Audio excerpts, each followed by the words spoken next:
गेल्या काही दिवसांपासून सुरू असलेल्या पावसानं शेतकऱ्यांचं प्रचंड नुकसान झालंय। धाराशिव, सोलापूर, बीडसह अनेक जिल्ह्यांना पुराचा फटका बसलाय।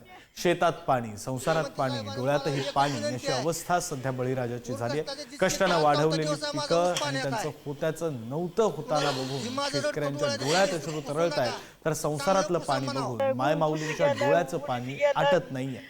पुरानंतर अनेक जिल्ह्यांमध्ये ही भीषण स्थिती पाहायला मिळते आणि त्यामुळे तात्काळ मदत मिळावी अशी मागणी आता करण्यात येते। मला एकच विनंती आहे, पूरग्रस्ताचे जितके त्या 4था दिवस आहे माझा ऊस पाण्यात। माढा तालुक्यातील सीना नदीला महापूर आला आणि आपण बघू शकता की ज्या मी शेतामध्ये आहे त्या शेतामध्ये जवळपास हा 10 फुटाचा ऊस आहे। त्या 10 फुटाच्या ऊसाच्या वर पाणी आलं होतं। सगळं शेत निस्तनाबूत झालेलं आहे।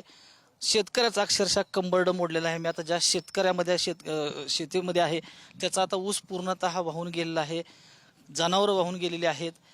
घरातील सगळं जी शेतातील सगळं मोटरी वगैरे सगळं वाहून गेलेलं आहे। जे चव्हाण कुटुंब आहे, आता आपण त्यांच्याकडून जाणून घेणार आहोत की काका काय सांगाल, कशी परिस्थिती होती, आता पूर ओसरतोय? भरपूर बिकट परिस्थिती होती। घरातून 6 फुटाचा पाण्याचा फ्लो होता। शेड वाहून गेले, कोंबड्या 103 कोंबड्या वाहून गेलेत। गाय म्हशीचं वासरू म्हणजे जाग्यालाच मरून पडलंय। घरातलं फर्निचर वगैरे सगळं म्हणजे पूर्ण भिजलंय। त्यात म्हणजे साधारणतः घरात 5 फूट पाणी होतं, 5 ते 6 फूट। अन्नधान्य भिजलंय, ज्वारीची पोती भिजले, सगळं साखरेची पोतं घेतलेलं होतं कारखान्याचं मिळालेलं, ते पण पाण्यात भिजून गेलं। कधी वाटलं होतं का असं पूर येईल? नाही, आजपर्यंत कधीही पाणी इतकं आलेलं नव्हतं। घरात पाणी शिरण्यासारखी आजपर्यंतची कधीही कंडिशन नव्हती, पण आता भयंकर पाण्याचा प्रकोप झालाय। काय अपेक्षा आहे आता सरकार? शासनानं काहीतरी आमच्याकडे लक्ष द्यावं एवढीच अपेक्षा आहे।